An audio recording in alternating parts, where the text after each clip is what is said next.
안녕하십니까, 시골의새입니다. 중국 고전 중에 한비자를 보면 견마난이라는 고사가 있습니다. 이 말은 화공이 그림을 그릴 때 개나 말을 그리기란 참으로 어렵다. 그것은 모든 사람들이 다 보아서 알고 있기 때문이다.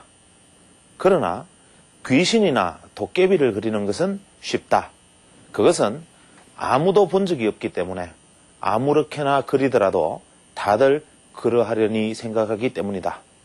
이런 뜻으로 사용한 말입니다. 주식시장에 대한 우리 기법이나 비법 혹은 방법들에 대한 강의들이 역시 그러한 것이 아닌가 생각합니다. 아무도 보지 못한 것을 내세워서 도깨비를 그리면 그런 듯 보이지만 그것은 그리는 사람조차 실체가 없는 것일 수 있습니다. 이 시간을 통해서 우리는 개와 말을 비록 어렵더라도 다 같이 본 개와 말이 어떻게 생겼는지를 알아보는 시간으로 삼아서 강의를 진행해 볼까 하는 생각입니다.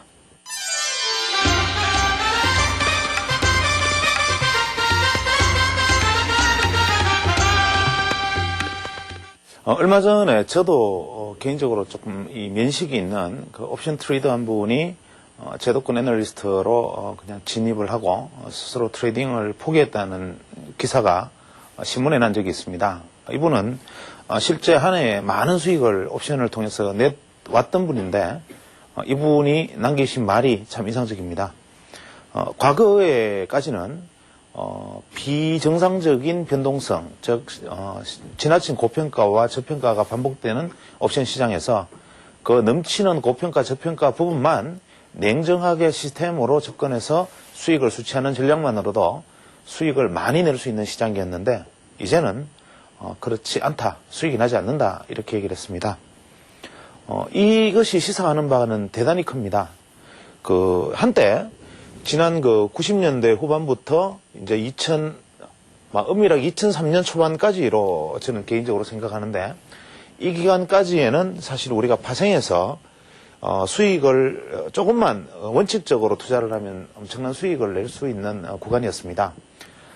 대부분 이렇게 막말을 드리면 송구스럽지만 시장에 워낙 바보들이 많았기 때문에 바보들이 아무것도 모르고 들어와서 그냥 좀 더 막말을 하자면 어중이 떠중이까지 들어와서 그냥 아무것도 모르고 시장에서 네이키드 매수를 통해서 옵션 시장에서 거래량을 늘리고 어림도 없는 부분에 가서 계속 매매를 행함으로써 실제로 냉정하게 그 밴드를 유지해 나갔던 제도권의 트레이더들이나 그 외 옵션의 시스템 전략가들 내지는 가장 원칙적인 매매자들에게 거의 그 많은 비용들을 지불해 왔던 것이 사실입니다. 사실 그런데 이 파생뿐만이 아니라 이 주식시장도 마찬가지였습니다. 우리가 큰 눈으로 보면 주식시장도 최소한 과거의 2000년대 이 정도까지만 해도 10배 수익이 나지 않으면 이거 수익에 대한 기대조차도 하지 않는 극단적인 최대 2배 정도 수익으로는 상대적 박탈감을 크게 느끼는 극단적 변동성을 보여주는 시장을 가지고 있었고 부동산이라 하더라도 부동산이라 했다 하면 최소한 아파트를 재건축 아파트 한번 사면 최소한 5배 토지 부동산 개발지 한번 잘 사면 10배 역세권 개발 계획을 잘 첩보를 입수하면 20배까지 수익이 나는 우리나라 재테크 시장에서 어떤 극단적 변동성이 먹혀왔던 것이 지난 한 2003년 이전까지의 어떤 재테크 시장이었다고 볼 수 있죠. 큰 눈으로 보면 이게 상당히 심각한 변화가 지금 일어나고 있습니다. 우리가 파생 자체만으로 놓고 본다면 파생 시장에서는 이렇게 정상적인 변동성 안에서 이 변동성으로 바깥쪽으로 나아가주는 정말 이 다수의 바보들이 이 변동성의 박스를 인식하고 있는 이 소수의 전문 트레이더에게 대부분의 비용을 갖다 바치고 있었기 때문에 옵션의 전문 트레이더 입장에서 만약에 바라본다면 그저 아무것도 하지 않고 시스템에만 맡겨 넣더라도 고정된 수익이 보장이 되는 아주 좋은 시장이었습니다. 그래서 우리나라의 어떤 재테크의 역사를 살펴보면 사실은 지난 얼마 전까지만 해도 우리나라 재테크의 어떤 방식은 항상 이래였죠. 부동산에서 상위 5%에 해당하는 사람이 부동시장을 이렇게 끌어올려 놓으면 대부분의 개인 투자자들이 나머지 소위 말하는 민초들이 이제 이렇게 들어가서 물량을 받아내고 또 시장은 하락하고 이런 형태. 주식시장뿐만이 아니라 모든 자본시장이 이런 형태로 움직였습니다. 즉 쉽게 말하면 급상승해서 조정의 폭이 컸다는 것을 의미합니다. 이제는 시장의 변화가 어떠한 것인지를 인지하셔야 되는 것이라고 생각합니다. 이제는 부동산 시장뿐만이 아니라 지금 부동산을 거론하는 것은 모양새가 좀 이상합니다만은 우리 한국 시장에서 부동산도 제 개인적으로는 기술적 분석으로 볼 때는 과히 그렇게 하락할 것으로 보이지 않습니다. 정부에서 어떤 수단을 동원하더라도 어떤 재테크 수단이든 간에 이러한 어떤 급격한 슬로프도 현재는 어렵고 이제는 이러한 급조정도 실제로 어려운 상황에 도래하지 않았나라는 생각입니다. 이 말은 거꾸로 얘기한다면 옵션 시장에서 매도자들이 이익을 수취할 수 있는 확률이 그만큼 감소했다라는 면으로 표시할 수 있고 지금 기관 투자자들이 지금까지 무위험 거래, 즉 차익 거래를 통해서 소위 말하는 베이시스 매매 이것을 통해서 수익을 내왔던 옵션 간의 선물 간의 현물 간의 다양한 어떤 베이시스를 통해서 활용해가는 이러한 어떤 시스템 트레이딩의 시대가 이제 갔다. 이 말은 무엇이냐면 비이성적인, 즉 이 밴드를 벗어나는 비이성적인 사람들이 이제 현저히 감소해버렸다. 이 말로 받아들일 수 있습니다. 이제 부동산, 채권, 우리가 우리가 보통 재테크로 받아들여지는 어떤 모든 부분에서 이러한 어떤 버블식 가수요자들이 사라지고 나름대로 전문성을 확보한 사람들이 입지를 가지고 있기 때문이 아닌가 생각하고 이것은 아마 세대의 영향도 크지 않나 생각합니다. 이제 전반적으로 사회의 중심 세대가 지금 현재 40대 초반을 중심으로 30대까지 재편되면서 이 세대들이 가지고 있는 나름대로의 어떤 전문성들 스스로 찾아서 공부하고 알아내서 전문가에 못지않은 나름대로의 지식과 확신을 가지고 무엇을 시도하는 방향성들 이러한 부분들이 시장의 주류로 등장하면서 이제 과거와 같은 정상적 이성적 밴드를 벗어나는 이러한 투자는 거리 없지 않을까라는 생각입니다. 그래서 부동산가가 상승하더라도 이것은 과거와 같은 이러한 거품에 의한 상승이 아니라 수요가 이러한 상승을 유발시키는 수요 공급의 원리가 그렇게 만들고 주식시장이 상승하는 것도 역시 내재적인 어떤 수급 요인에 의해서 이런 상승이 벌어질 수 있는 그런 환경들. 따라서 급한 조정도 이러한 어떤 거품이 없기 때문에 급한 슬로프의 조정도 이제는 부동산 주식 할 것 없이 모든 재테크 영역에서 이런 부분이 오지 않을까라는 생각입니다. 이 말은 다시 말하면 그래도 나름대로의 전문성과 시장에 대한 깊숙한 이해가 만약에 전제되지 않는다면 재테크라는 용어를 표현을 쓰는 곳에 뛰어들면 큰일 난다라는 이야기로 받아들일 수가 있습니다. 진지하게 한번 고민해 보십시오. 지금 사람이 만약에 10명이 있다면 이 중에 정말 전문가 2사람과 바보 8명이 있던 세상에서 이제는 정말 전문가 2사람에 전문가에 준하는 사람 7사람이 있고 바보 1사람이 있는 세상으로 바뀌었다는 뜻입니다. 부동산, 주식 다 마찬가지입니다. 따라서 어떠한 재테크 수단을 택하든 간에 과거와 같은 극단적 변동성을 기대하는 투자는 어렵다. 주식뿐만이 아니라 어떠한 영역에서도 어려운 시절이 올 것이고 또 반면에 이러한 것들로 인해서 예전처럼 거들난다, 망한다 이러한 형태의 모습도 나타나지 않을 공산이 크다. 저는 그렇게 읽고 있습니다. 때문에 이 주식시장도 예전에 2003년도까지 주식 투자하지 마라. 공부해도 소용없다. 개인 투자자가 어설프게 주식 공부해서 차라리 모르는 것만 못하고 아는 것이 독이다. 알면 죽는다. 이런 얘기를 저는 계속 해왔습니다. 그러나 이제 반대로 아주 철저하게 알아야 하고 나름대로 전문적인 영역을 확보하지 못한다면 차라리 시장을 떠나라라는 말로 말을 바꾸고 싶습니다. 따라서 이제는 그 개인 투자자들이 유가증권 투자, 주식 투자를 하는 범위 안에서도 아까 제가 서두에서 말씀드렸습니다만은 보이지 않는 도깨비나 귀신 그림은 누구나 다 공감을 하고 조금만 더 무섭게 그리면 대단한 도깨비처럼 보이는 이러한 현상들에 쫓아다니다가는 정말로 큰일 나는 세상이 올지 모릅니다. 이제는 모두가 공감하는 정말 소아마를 멋있게 잘 그리는 연습, 누구나 기초적인 부분에 대생을 열심히 해야 되듯이 이러한 부분에 대한 것도 기초부터 아주 깊숙이 전문가 수준의 이해를 갖춘 사람들은 직접 투자를 하고 그렇지 못하다면 차라리 전문적인 영역, 내가 따라가지 못한다면 그러한 능력을 갖춘 사람들에게 맡겨서라도 전문성을 확보하는 것이 바람직하지 않을까 생각합니다.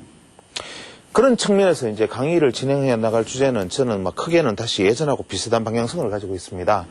앞으로는 강의 시간을 많이 늘려나갈 생각인데 저는 역시 주식시장에서는 것은 파동론에서 출발한다고 생각합니다.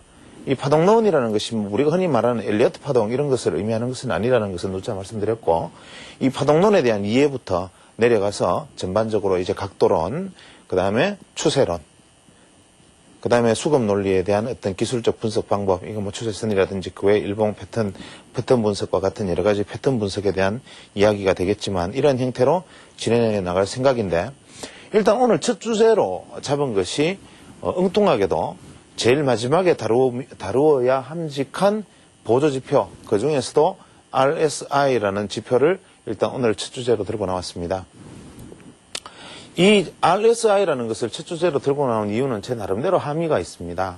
이것을 차후같이 생각해 나가시면서 왜 이 친구가 RSI를 첫 번째 주제로 들고 나왔고 다음부터 파동론으로 들어가겠다고 하는가라는 부분들을 한번 짚어보셨으면 합니다.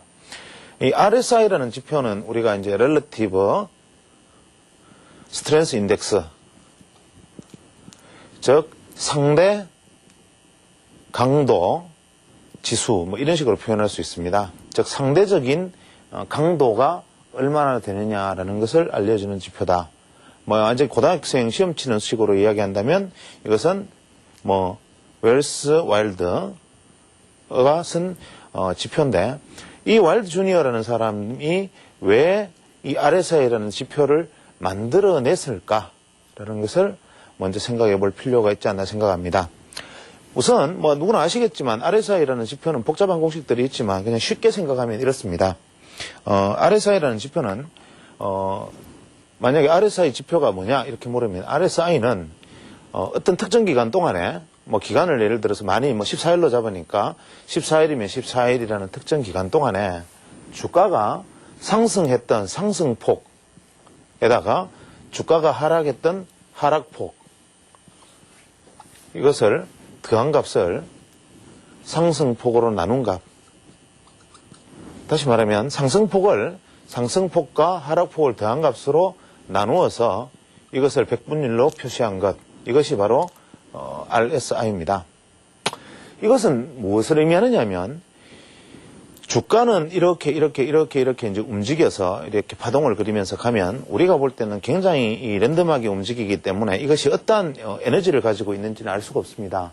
대부분 방향성은 이렇게 보여도 지금 현재 이 방향성에서도 우리가 이러한 어떤 상승의 흐름을 보여주고 있구나, 아니면은 이러한 어떤 형태를 가지고 있구나라는 것은 눈으로 예측을 할 수 있지만, 이것이 상승의 강도가 어떠할 것이냐라는 것을 예측하기란 참 쉽지가 않습니다. 보는 이에 따라서는 현재 횡보 추세에서 수렴하고 있다 이렇게 말을 할 수 있을 것이고, 어떤 사람들은 수렴 후에 폭등을 준비하고 있다, 에너지를 수렴하고 이렇게 말을 해도 될 것이고, 반대로 무너지면 떨어진다 이렇게 말을 할 수도 있겠지만, 이것이 방향이 이쪽으로 갈 것이다 이쪽으로 갈 것이다의 문제가 아니라 이것이 가려는 에너지가 내재 응축이 얼마나 되어 있다라는 것을 에너지라는 측면에서 주목한 것이 바로 이 RSI입니다. 즉 만약에 RSI라는 지표는 이런 것이죠. 지난 14일이면 14일간의 주가가 이렇게 쭉 있으면 주가 지수가 예를 들어서 1000포인트였는데 다음날 995, 다음날 990, 다음날은 985, 다음날은 980, 다음날은 다시 985, 990, 995, 1000 이렇게 되었다고 가정을 하지요. 이게 열흘간 주가가 이렇게 진행되었다고 가정하면 이게 1000에서 995니까 첫날은 하락폭이 5, 다음날은 하락폭이 또 5, 다음날 하락폭이 5, 다음날 하락폭이 5에 그 다음날 상승폭이 5, 또 상승폭이 5, 상승폭이 5, 상승폭이 5가 되는 상황입니다. 만약 이런 것이 되었다면 주가지수 1000포인트가 이건 이제 11이니까 11 RSI라고 가정을 하죠. RSI 10인 경우에 주가지수 1000포인트가 주가가 이렇게 떨어졌다가 다시 1000포인트로 돌아온 상황을 의미합니다. 즉 우리가 봉차트나 선차트의 개념으로 보면 이런 형태의 그림을 이야기하는 것이지요. 이 RSI라는 것으로 만약에 생각을 해본다면 RSI는 하락폭이 20, 상승폭이 20, 이 공식에 만약에 대입을 한다면 어떻게 되겠습니까? RSI는 상승폭 더하기 하락폭은 40, 상승폭은 20. 그러면 20 나누기 40은 0.5. 곱하기 100%는 그러면 답은 RSI는 50. 즉 이런 답이 나옵니다. 그래서 RSI는 중심선을 만약에 우리가 여기를 100으로 두고 퍼센트 기준으로 만들어진 지표니까 최저 0%에서 최대 100%까지를 RSI의 폭으로 잡고 그 중심을 만약에 50으로 잡는다면 RSI는 어떤 형태를 취하느냐면 이 중심에 지표가 놓여 있는 상황이 됩니다. 그래서 이 상황, 주가가 이렇게 와서 이렇게 온 이 지점을 어떻게 해석할 것인가? RSI가 떨어져서 50을 상향으로 돌파하려는 시도를 보이는 그림으로 그대로 똑같이 보이면 이 그 주가를 보여준 그림과 이 RSI는 차이는 무엇인가? 이 상황이 중요하게 됩니다. 이것은 무엇을 의미하느냐 하면 똑같은 그림에서 여기서 한번 생각을 깊이 되짚어서 생각을 해볼 필요가 있습니다. 똑같은 상황입니다. 현재 1000포인트에서 봉이 이렇게 와서 이렇게 온 이 그림과 RSI가 현재 상대적으로 이렇게 온 그림, 퍼센트가 상승폭, 하락폭이 이렇게 커져서 합해져서 하락폭이 처음에는 커서 낮았다가 올라온 그림이 되겠죠. 이렇게 RSI가 올라온 그림이 되는데 다음 날이 되면 11일째가 되면 만약에 주가는 그냥 횡보만 하더라도 주가가 예를 들어서 여기서 이렇게 횡보만 하더라도 RSI는 어떻게 되느냐 하면 상승을 하게 된다는데 차이가 있습니다. 다시 말해서 RSI는 횡보를 하게 되면 이 다음 날은 똑같은 천이 되고 플러스 마이너스가 없는 제로가 상태가 되기 때문에 이 한 하루가 부과가 되고 이쪽에서 빠진 하루 마이너스 5를 제외하게 되면 상승폭은 20에 하락폭은 15가 되어서 이 분모가 40이 아닌 35가 되고 상승폭은 그대로 지금 20이 되는 결과가 온다는 것이죠. 이 말은 그 다음 날은 주가의 모습으로는 횡보를 했음에도 RSI는 평균선을 돌파한 그림이 나타나고 주가가 하루 더 횡보를 하면 또 저절로 이 하락폭의 숫자가 감소해서 분모가 30이 되고 상승폭 분자는 그대로 20을 유지함으로써 또 1000이 되니까 또 제로가 되니까 RSI는 또 상승하게 되는 결과가 나타나겠죠. 또 만약에 횡보를 하게 되면 이런 식으로 5일간의 횡보를 주가가 만약에 보였다. 5일간의 횡보를 보이면 이 마이너스 폭이 하나씩 감소해서 이날이 되면 분모가 20이 되고 상승폭은 555에 0000이 돼서 20이 되는, 즉 20분의 20은 100%가 되는 결과, 즉 RSI는 100%의 최고점을 기록해버리는 상황이 올 수 있다는 겁니다. 그렇다면 이런 오류를 가지고 있는 지표를 이 사람은 왜 개발했을까?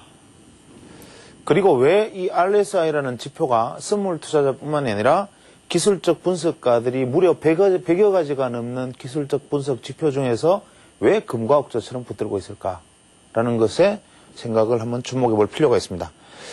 주제를 다시 돌아가서 이것을 그럼 보편적으로는 어떻게 쓰이나 다 아는 이야기부터 다시 한번 해보겠습니다. 우리가 보편적으로 우리가 RSI 지표에 대한 사용은 이렇게 한다고 알려져 있습니다. 차트를 보면 뭐 이런 식으로 이제 주가는 이렇게 그림이 그려질 것이고, RSI 지표는 우리가 HTS 차트를 보면 이런 식으로 그려집니다. 여기가 100, 여기가 0, 여기 중심선이 이렇게 50이 나와 있습니다. 50이 나와 있고, RSI 지표가 뭐 이렇게 와서 바닥을 찍고 이렇게 턴을 하고, 지금 상황 같으면 아마 이러한 형태를 보였으리라고 생각되는데, 이렇게 RSI 지표가 나타났다면 이 RSI가 이 50 이하 30을 돌파하면 과매도, 또 이쪽에 넘어가서 80을 돌파하면 과매수에 사용되는 과매도와 과매수의 지표, 이거 누구나 아시는 얘기죠. 과매수와 과매도를 알려주는 신호다. 그래서 기계적으로 RSI가 수치가 현재 수치가 70, 현재 수치가 30을 내려가면 매수, 70을 넘어가면 매도해라.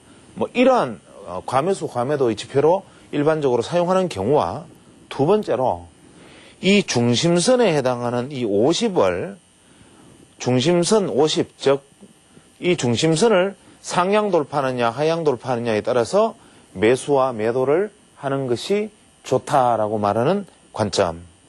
세 번째로는 이 RSI를 이동평균한 값. 뭐 예를 들어서 말씀드린 대로 아까 RSI를 계산해 보면 그것이 뭐 70, 75, 80 이렇게 수치가 나올 수 있겠지만 그것을 다시 뭐 예를 들어서 10일간의 RSI라면 10일간의 RSI면 RSI 값을 다 더해서 나누기 10 하면 그 값이 나오겠죠. 이동평균선을 만드는 것과 똑같이.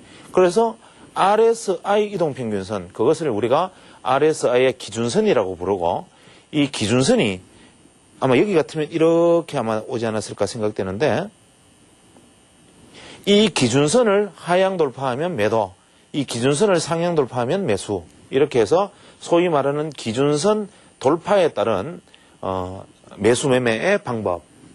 또 다섯 번째로는 이러한 추세보합형 지표에 대해서 가장 많이 사용하는 방법. 주가는 이렇게 고점을 돌파하는데 이 RSI는 주가는 지금 저점을 갱신하는데 RSI는 저점을 높일 때, 주가는 떨어지는데 RSI는 저점을 높일 때 이것을 다이버전스라고 한다. 다이버전스를 이용하는 방법. 또 여섯 번째로는 RSI가 현재 고점을 갱신해서 고점으로 가고 있다가 이 고점을 다시 재갱신하는 RSI가 꺾여서 끝난 줄 알았는데 이 RSI가 고점에서 다시 고점을 돌파하거나 RSI가 떨어져서 반전하는 줄 알았는데 더 떨어지면서 저점을 다시 돌파할 때 이것을 페일러를 한다. 그래서 페일러를 이용하는 방법. 또 일곱 번째로는 페일러 스윙을 이용하는 방법. 페일러 스윙이라는 것은 저점을 이렇게 해서 돌파하는 줄 알았지만 저점을 다시 돌파해버리는 페일러가 아닌 페일러를 보이는 것처럼 보이다가 정말 반전해버리는, 혹은 고점을 이렇게 가서 다시 고점을 돌파하는 페일러를 보이는 것 같았지만 실제로 실패해버리는, 그래서 하락이 가속화되는 페일러 스윙. 뭐 이런 다양한 사용 방법들이 있고, 또 이 RSI는 주가에 있어서 상승폭과 하락폭 대비 현재의 종가를 말하는 것이기 때문에 엄밀하게 말하면 등락하는 주가를 완만하게 그려놓은 파동 차트와 같은 말이기 때문에 이 자체에서 파동을 셀 수 있고 또 이 자체에서 가격과 같이 추세선을 그어서 이 추세 지지 저항을 논할 수 있는 소위 말하는 추세선을 작도할 수 있고 뭐 이러한 활용 방법들이 무수하게 쭉 나타날 수 있는 것이 RSI이면서 또 한 가지 빼먹을 수 없는 것이 패턴까지 적용할 수 있다.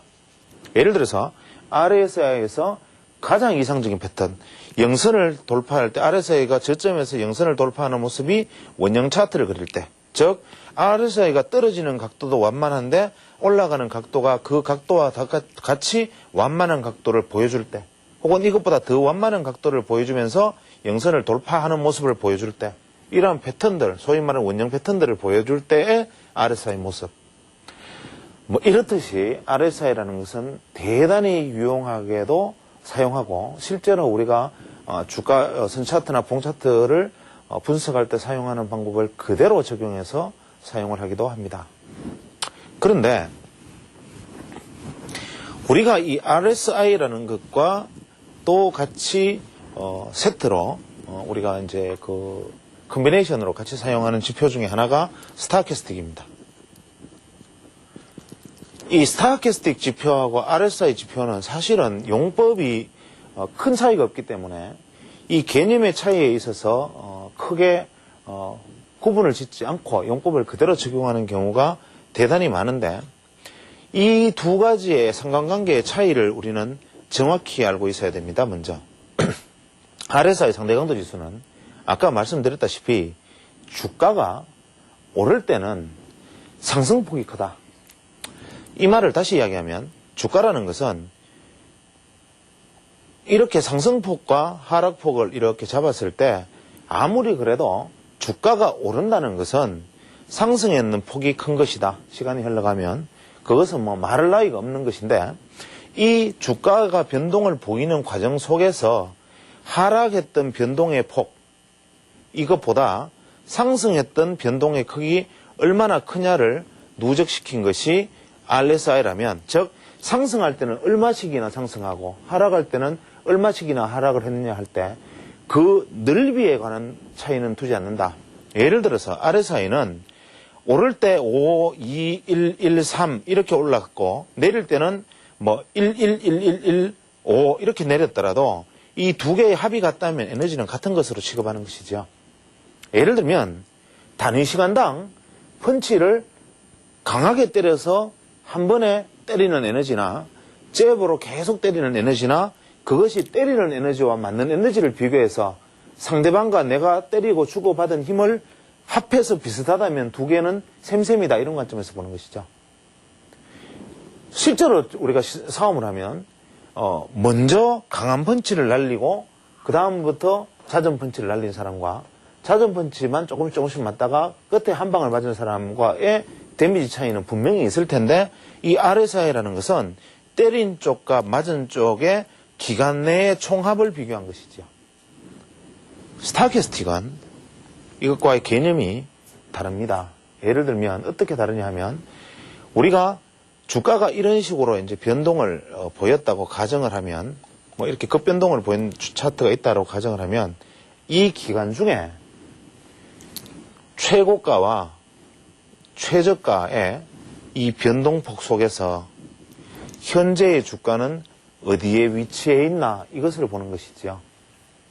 다시 말하면 최고로 확대되었을 때와 최저로 확대되었을 때의 기간 안에서 가장 크게 뻗었을 때와 가장 밑으로 가장 크게 뻗쳤을 때의 범위 안에서 현재의 주가는 어디에 위치하고 있나, 이것을 보는 것이 스타캐스틱이다, 이 말입니다. 그 이전에 잔잔하게 어떻게 때렸건 이것은 중요한 것이 아니고, 이 전체의 폭 안에서 어떻게 현재의 종가가, 오늘의 종가가 어디에 있느냐 하는 것이죠. 오늘의 종가가. 이 말을 우리가 다시 한 번 더 확대 해석을 해보면 이런 의미로 받아들일 수가 있습니다. 이 스타캐스틱이라는 것은 소위 말하는 이 볼린저 밴드의 개념과 사실은 많이 근접해 있는 분석 방법입니다. 볼린저 밴드라는 것은 어떤 차이가 있느냐 하면, 예를 들어서 MAC나 엔벨로프 지표, 예를 들어서 그림이 좀 산만해지면 처음 접하시는 분들에게는 좀 까다로운 내용이 될 수 있기 때문에 다시 풀어서 이야기하겠습니다. 밴드 지표가 있다라고 가정을 하면, 우리가 이제 이동평균선이 이렇게 있으면 이 이동평균 값에 대해서 5%면 5%, 10%면 10% 고정적인 값을 정해두고 그려놓은 가격 밴드. 이 가격 밴드라는 것은 현재 내가 보고자 하는 이 지점, 이것이 중요합니다. 다시 말해서 현재의 어떤 가격에 과거의 요소를 포함하지 않고 포착하는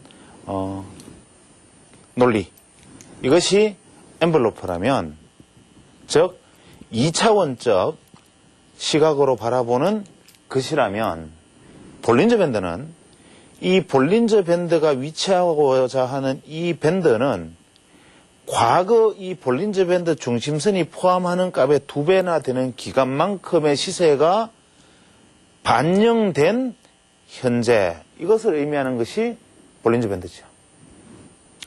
그래서 이 스타캐스틱이라는 것 역시 과거에 허용했던 이 변동의 밴드 폭을 현재의 위치가 어디에 있느냐라는 것으로 이렇게 빳빳한 밴드를 만들어주고 가격 대비해서 이것을 돌파하는데, 이것이 과거에 영향을 미쳤던 범위라는 전제하에서 출발하는 것이지요.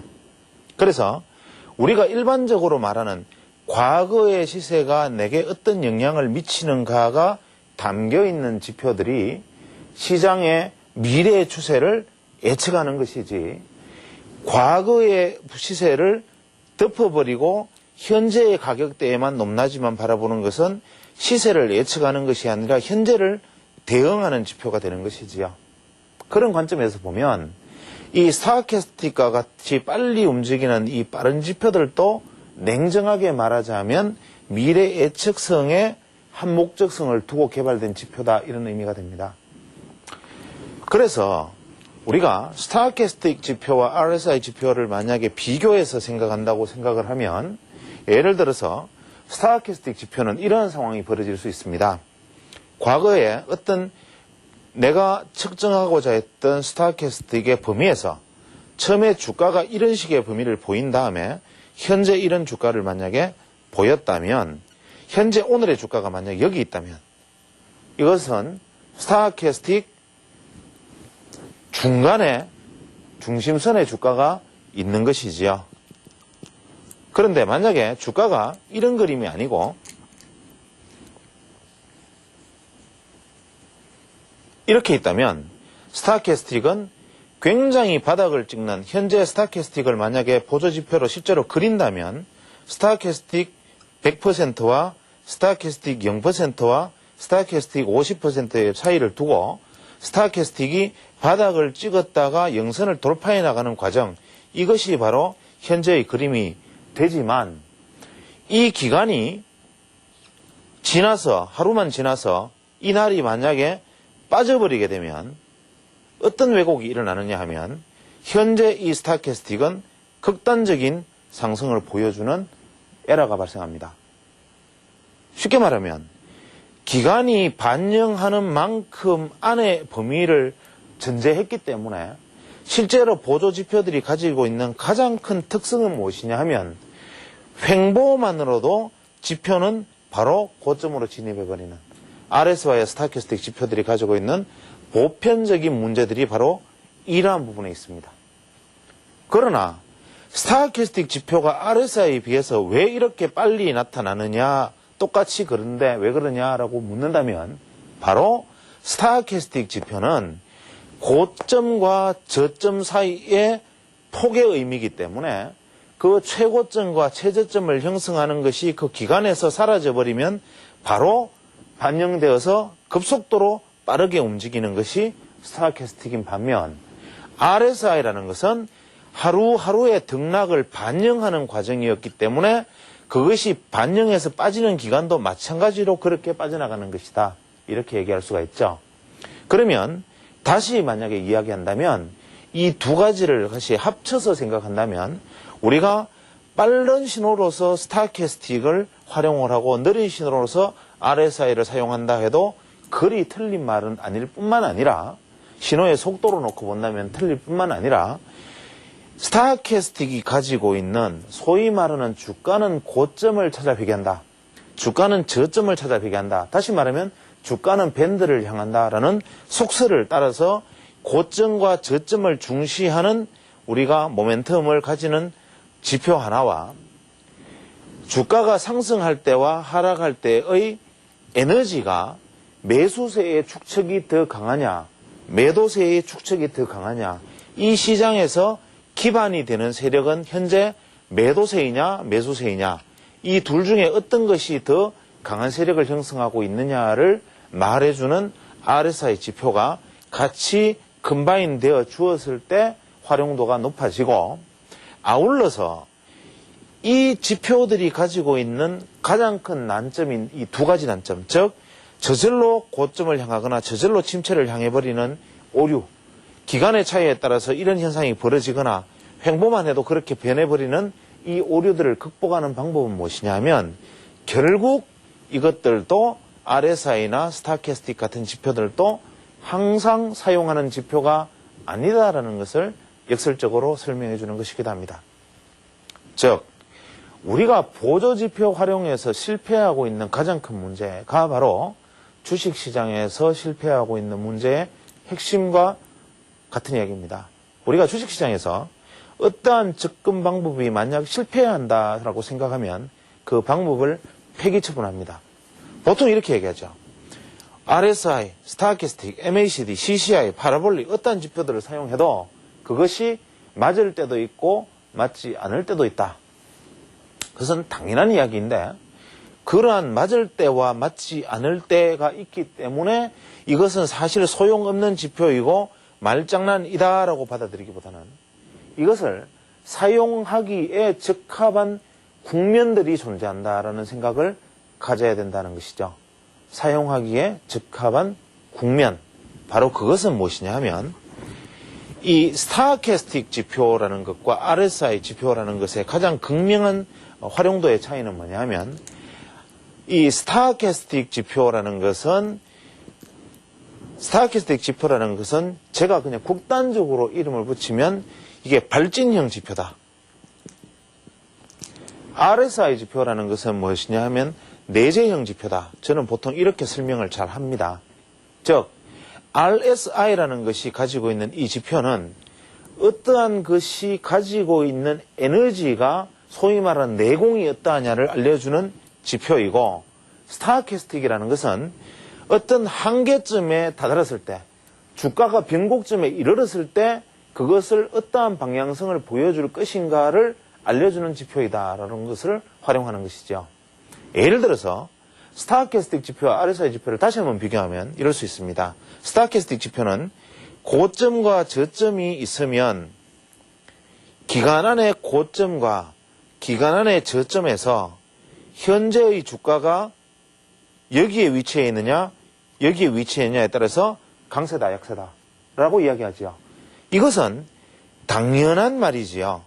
즉 주가가 고점을 향해서 진행되고 있다는 것은 상승 추세라는 것, 상승이 강화되고 있다는 것을 의미하고 주가가 저점을 향해서 내려가고 있다는 것은 하락 추세라는 것을 얘기하기도 하고 말하기에 따라서는 주가가 이쪽을 향해서 가고 있다는 것은 지난번 저항선으로 다가가고 있다는 의미가 되기도 하고 주가가 밑으로 내려가고 있다는 것은 RSI가 내려가고 있다는 것은 지난번 지지선을 향해서 내려가고 있다는 것을 의미하기도 합니다. 때문에 예를 들어서 스타캐스틱 지표가 이 고점에 도달했을 때 소위 말하는 이 기본 RSI %K가 기본 K가 그것을 다시 이동 지수 평균을 해야 %K가 되는 것이죠. 현재 이 값이 이렇게 고점에 달했을 때 우리는 100이라고 이야기하는데 여기서부터 고점을 돌파해서 주가가 나아가면 어떠한 일이 벌어지는가? RSI는 스타캐스틱은 이렇게 고점을 향해서 돌파해 나아가면 스타캐스틱은 0, 50, 100에서 이런 형태를 보이게 되겠죠. 하루 정도 조정을 받으면 떨어졌다가 또 고점을 돌파하면 또다시 나아가 100에 도달하고 또 주가가 고점을 돌파했다가 조금 조정받으면 내려왔다가 또다시 고점을 돌파하는 형태로 계속 벌어져서 주가가 이런 식으로 가면 계속 이렇게 되는데 만약 이 기간이 흘러서 주가가 고점을 이런 형태로 만약에 갱신을 했다고 가정을 한다면 실제로 주가 상승폭은 극히 미미한 상황에서 전고점은 계속 조금씩 만약에 갱신하면 날짜가 기본 날짜가 이렇게 진행이 되면서 이 부분이 만약에 빠져버리게 되면 어떤 결과가 벌어지겠습니까? 지표상으로는 약간의 주가의 조정에도 불구하고 스타캐스틱 지표는 급락해 버리는 상황이 벌어질 수 있습니다. 이해가 되시겠습니까? 대부분 우리가 수치적인 지표 혹은 이 보도 지표들의 라직을 이것이 형성되는 과정들이나 그것들이 산술 이런 복잡한 이야기들은 일반인들이 보편적으로 대단히 싫어하는 얘기입니다. 그래서 이런 부분들은 아이고 머리 아프다 신경을 쓰지 않게 되고 실제로 알 필요도 없는 것이지만 이것을 설명하는 이유는 일부 소수 젊은 세대 시청자 여러분만 이해하시라는 뜻이 아니라 싫어도 이해를 하려고 들어야 된다는 것을 강조하기 위해서입니다. 그래서 이 스타캐스틱이 가지고 있는 이 함의에 대한 것을 나는 가슴 속에서 익혀야 됩니다. 여기서 기간이 지나가면 주가는 전고점을 조금씩 돌파해서 조금만 조정을 보이면 스타캐스틱은 급락하게 된다라는 이야기를 만약에 RSI와 비교하면 어떤 결과가 될까요? RSI라는 것은 이것은 이렇게 온다 하더라도 실제 상승폭과 하락폭을 합하면 중심선에 지지받고 스윙하는 형태를 취하게 됩니다. 즉 속도가 대단히 빠른 스타캐스틱과 속도가 느린 RSI의 차이일 수도 있지만 극단적으로 한계선, 즉 임계선을 넘어서는 지표와 임계선을 넘어서지 않는 지표의 차이일 수도 있습니다. 또 스타캐스틱 지표는 전고점을 넘어서기만 하면 전고점을 0.1을 넘든 전고점을 100을 넘든 그것은 넘은 것입니다. 단순히. 때문에 전고점을 넘은 폭이 어떠하든 넘은 강도가 어떠하든 이 위치에서 스윙을 하는 것이 스타캐스틱이고 정상한가를 찍으면서 계속 올라간 종목이든 1% 올라간 종목이든 같은 결과를 가져오는 것이 스타캐스틱이라면 RSI라는 것은 이것이 올라간 것은 올라갔다가 떨어졌다 하는 것에 폭을 다 같이 반영하는 것이기 때문에 이 시세의 실제 내재의 에너지를 다 보여주는 것이라고 볼 수가 있지요.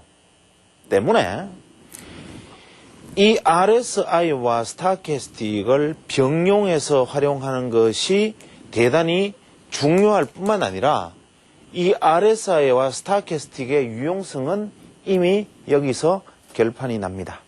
즉 어디에 사용하느냐에 대한 정답은 이미 이 안에서 담겨져 있는 것이지요.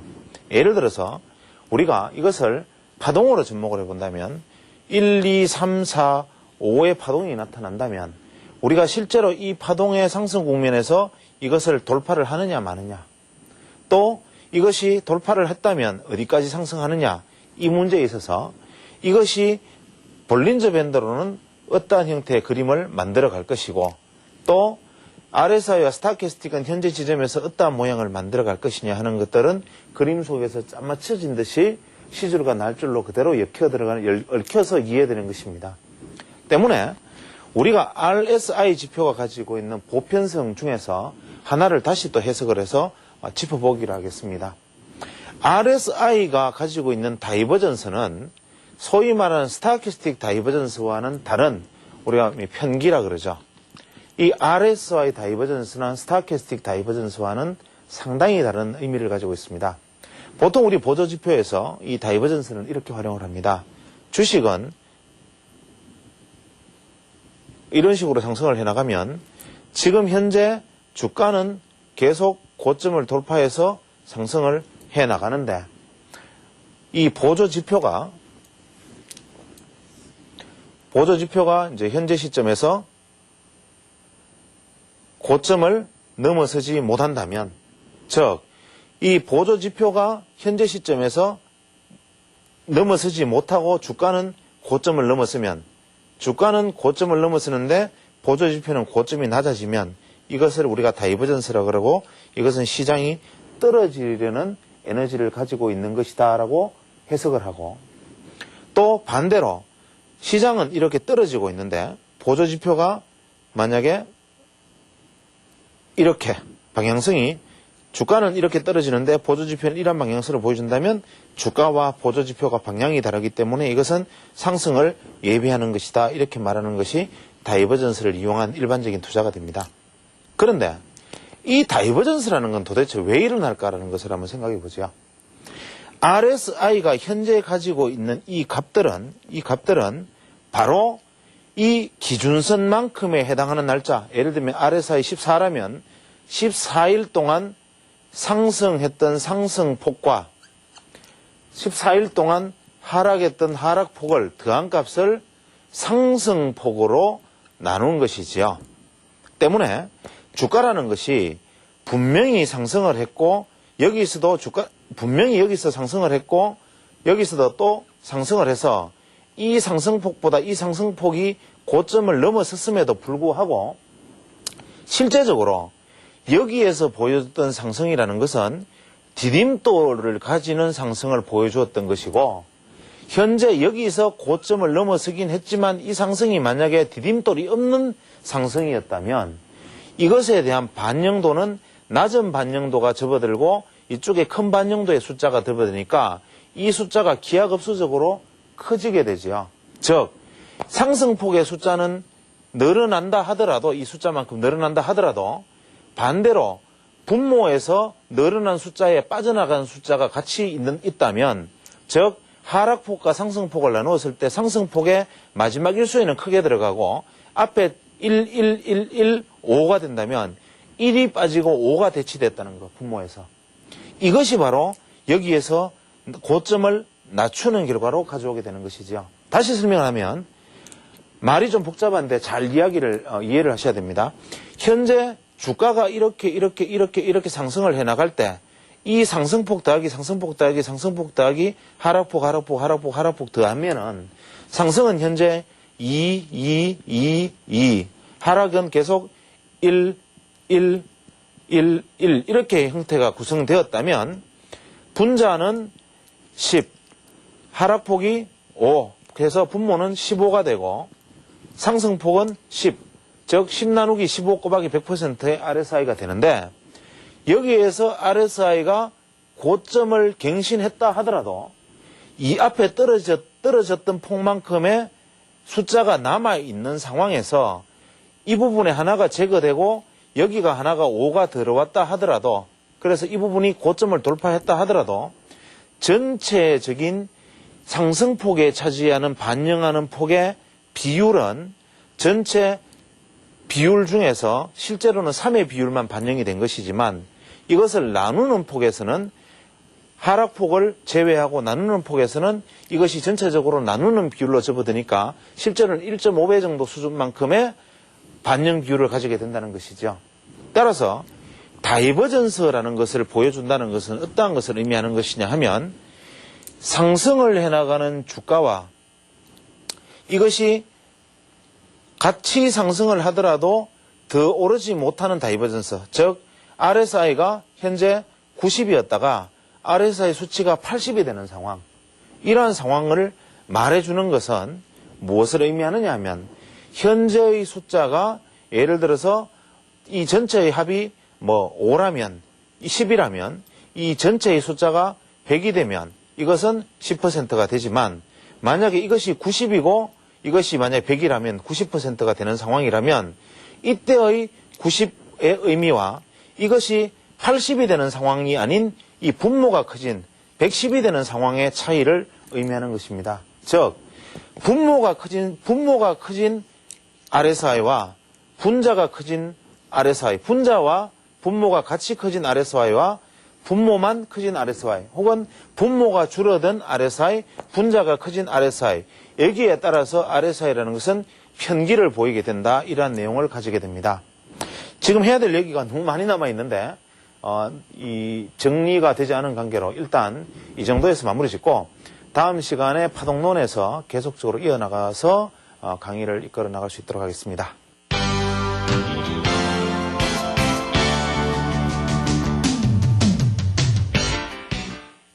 만약 이런 식으로 주식 강의가 진행된다면 이것은 투상사 시험 치는 수준이 아니냐라는 반문이 있을 수 있지만, 첫 시간은 다소 어려운 내용이지만 미리 한번 끌고 가본다는 의미에서 출발한 것입니다.